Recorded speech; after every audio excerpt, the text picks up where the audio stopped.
பூவுக்குள்ளே பிறந்ததால் வாசங்களால் பேசுகிறாய்,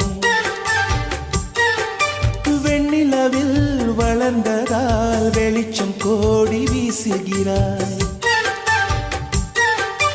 மங்கையின் கன்னத்தில் மஞ்சளின் வண்ணங்கள் வந்ததும் எப்படியோ, மாலையின் வெயிலும் காலையின் வெயிலும் சேர்ந்ததால் இப்படியோ. அடி பூமியே நூலகம் பூக்களே புத்தகம் என்று நான் வாழ்ந்து வந்தேன். இன்று பெண்களே நூலகம் கண்களே புத்தகம் உன்னிடம் கண்டு கொண்டேன். அடி பிரிய சகி சொல்லிவிடவா, அந்த நிலவை எடுத்து கவரி வீசவா, எந்த இதயம் கொடுத்து இதயம் வாங்கவா.